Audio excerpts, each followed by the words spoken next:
In 24 ore più che raddoppiati i casi di positività al Covid in tutto il Veneto con 455 nuovi contagi, vale a dire appunto quasi il doppio rispetto a quelli della giornata di martedì, così secondo i dati diramati da Azienda Zero della regione. Oggi abbiamo, mi sembra, quasi 500 positivi. I giorni scorsi eravamo con un numero un po' più basso, dobbiamo dire la verità, sappiamo poi che il fine settimana i numeri sono sempre un po' inferiori. Aumenti di contagi certamente in controtendenza rispetto ai dati sempre regionali degli ultimi tempi, spiega lo stesso assessore che però rassicura.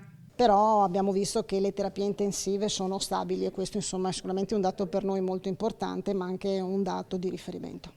Dall'avvento dell'obbligatorietà del Green Pass è aumentato anche il ricorso di molti lavoratori alla malattia. Sicuramente ho avuto notizie che c'è anche stato un aumento da questo punto di vista, però non mi risultano contatti con l'INPS oppure richieste precise su questa tematica. In netto rialzo anche il ricorso all'uso dei tamponi, sempre legati al Green Pass. La Regione sta cercando di capire l'esatto numero dello screening quotidiano, dopo che nella scorsa giornata di lunedì i tamponi effettuati in tutto il Veneto hanno superato la soglia dei 140.000. Abbiamo sicuramente un aumento costante e importante dei tamponi, stiamo un po' ricostruendo anche il numero complessivo dei tamponi che vengono erogati giornalmente, sono sicuramente aumentati, questo perché anche le farmacie stanno spingendo molto. Come contraltare, molte le prime dosi di vaccino effettuate nella sola giornata di martedì scorso. Con 3.000 nuove dosi, prime dosi e altre 3.000 sono le terze dosi. Sono già state date indicazioni alle aziende sanitarie che stanno chiamando i comitati di settore per predisporre appunto la campagna su tutta scala regionale che ricordiamo parte per quanto riguarda l'antinfluenzale dal 2 di novembre.